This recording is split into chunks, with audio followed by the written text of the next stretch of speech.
A meu ver, o Corinthians tem todas as condições de vencer o Boca Juniors, mesmo lá na Bombonera da Argentina. Aliás, já venceu. O Corinthians já venceu o Boca Juniors na Bombonera, naquele gol antológico do Romarinho, né? Não sabia nem o que estava acontecendo. Ele fez o gol e saiu correndo, assim, meio tímido, sem saber se comemorava ou não, sem saber mais ou menos o que estava acontecendo. Um gol antológico, de uma vitória antológica do Corinthians, né? Contra o Boca, né? Que apesar daquele feito notável do Corinthians, o Boca, de certa forma, né?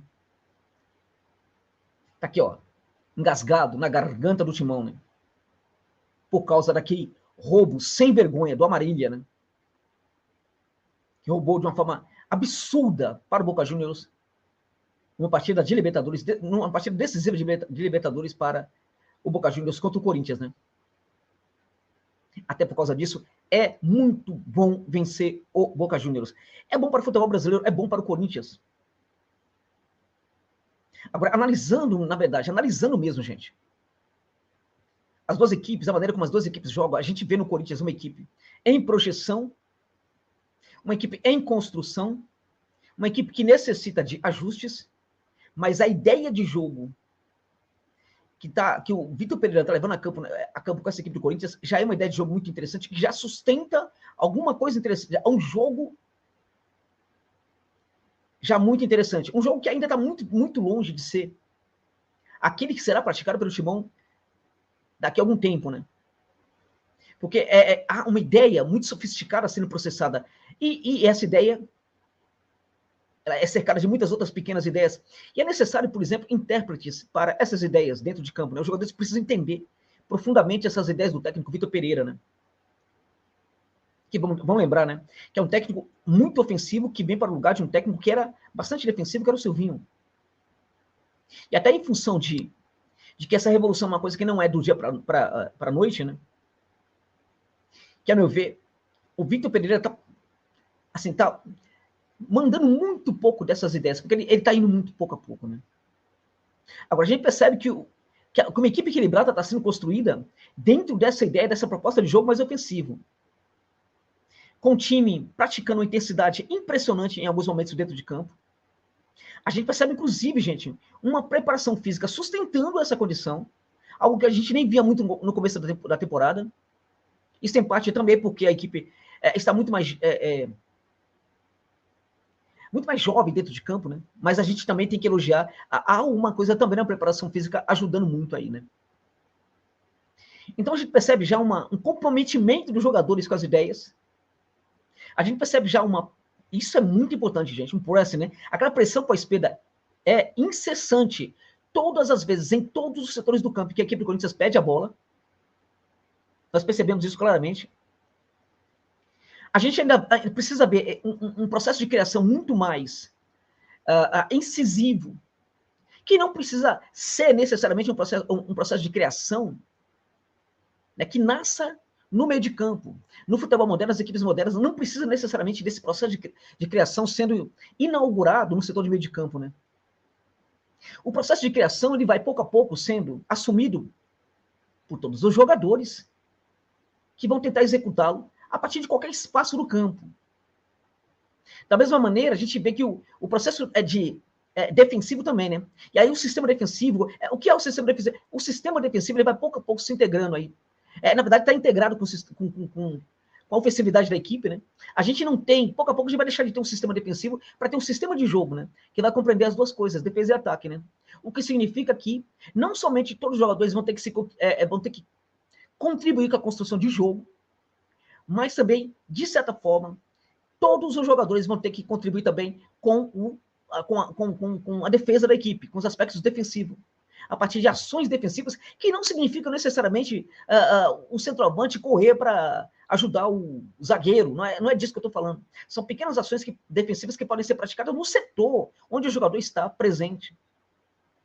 Agora, de qualquer maneira, isso funciona muito bem quando a pressão pós-perda consegue ser exercida e, a partir daí, a recuperação pós-perda também consiga acontecer sem a equipe do Corinthians delegar essa recuperação para o setor de defesa, para o primeiro campo, que em tese é o campo defensivo, é o campo de defesa do Corinthians, né?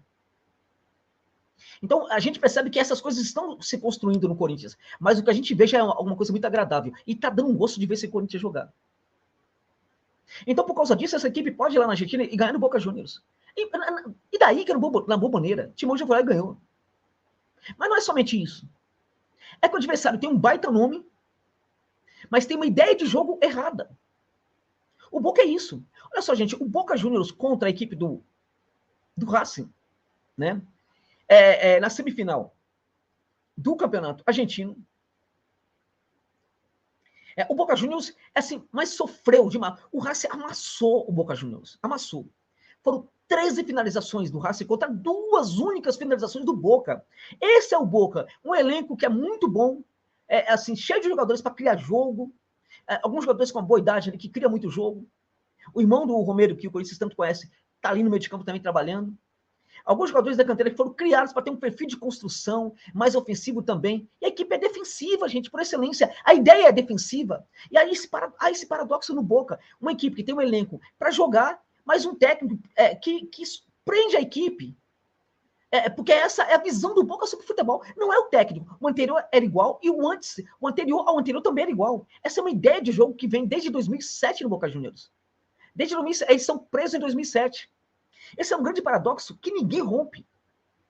Um time com muitos bons jogadores, mas que tem uma ideia de jogo errada. E, claro, às vezes vai dar certo, vai fazer partida muito boa, mas vai ter partida que não vai conseguir fazer tão boa assim.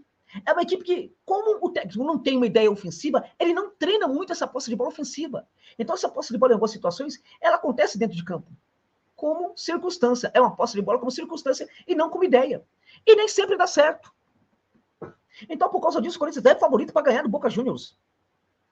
O Corinthians deve ir com uma linha de 3, Fábio Santos talvez improvisado na zaga. Acho que isso aí não altera nada. Acho que o Timão, de fato, tem condição de vencer essa partida. Né? E se empatar, tá bom. As duas equipes vão ter jogos ali. Né? Depois, dentro e fora de casa, o Corinthians e o Boca. Né? E acho sinceramente, que o Corinthians tem condição de vencer muito facilmente o Always Red dentro de casa, devolver até os 3-0 ou mais. E na boa, gente, o Corinthians tem condição de ganhar do Cali fora de casa. O Corinthians tem condição. Então, o empate já tá ótimo. Por quê? Porque se o Boca ganhar tudo depois e o Corinthians também, tá tudo muito bem. O Corinthians vai ser líder do grupo. É importante ser líder? É importante ser líder. Para mostrar para esse Boca Juniors. Entendeu? Que ele não é tudo isso. E o Corinthians tem obrigação de, todas as vezes que pegar o Boca, humilhar esse Boca Juniors, ganhar esse Boca Juniors, por causa da roubalheira do Amarília. Entende? Então, para mim, o Timão tem condição de ganhar. Pode perfeitamente ganhar. Ou, se sair de lá com tudo, com empate, eu já tô feliz. Agora, não pode perder o Boca. E não tem condição. E não tem. O Corinthians tem time para ganhar do Boca. Se empatar, tá bom, mas tem time para ganhar. O Corinthians tem toda a condição, plena condição de ir lá e não perder essa partida. Se ganhar, é ainda melhor, evidentemente. Né? Porque nos outros 2 jogos, para mim, o Corinthians vai ganhar. E eu falava, quando o time estava aí, começou mal, eu falava, o Corinthians tem chance ainda de terminar como líder desse grupo. E eu falava também, quando esse grupo foi anunciado, que não seria um grupo difícil, como todo mundo estava falando. Né? Por causa do Always Red, que é uma equipe que não sabe jogar fora de casa. Por causa do Deportivo Cali, que é uma porqueira de time. Né? E também por causa do Boca Juniors, que é um time meia boca. É um time muito bom enquanto elenco, mas é um time meia boca enquanto ideia de jogo. Então o time tem condições plenas de ir lá no modelo e ganhar. Vou torcer para que ganhe. Acho que vai ganhar. E o Corinthians ganhar do Boca Juniors lá. E mesmo que empatar, porque para eles já vão ficar numa situação mais complicada, mas se ganhar, de repente os caras podem até ficar com uma campanha muito ruim. E mesmo se passar, pode pegar um adversário mais complicado depois, né? Então tudo que o Corinthians puder fazer para ferir esse Boca Juniors tem que fazer. Tem que fazer para diminuir aquela roubalheira descarada, vagabunda que o Amarília fez contra o Corinthians no passado. Então, sorte ao Timão nesse jogo aí. Para mim, eu tenho para mim que o Timão vai vencer. E se não vencer e conseguir um empate, eu também já estarei feliz. Porque eu acho que o Corinthians tem condição sim. O Corinthians, para mim, é mais time do que o Boca Juniors. Tem um técnico que não dá nem para comparar com o técnico do Boca. Não dá nem para comparar, gente, com o técnico do Boca. Entende? E para o bem do futebol brasileiro também, esse time do Corinthians tem que dar certo. Tem que dar certo. Então o Corinthians precisa vencer ou pelo menos empatar com o Boca Juniors e acho que tem condições plenas para que isso aconteça. Muito obrigado pela gentileza de ficar comigo neste vídeo. Até o final.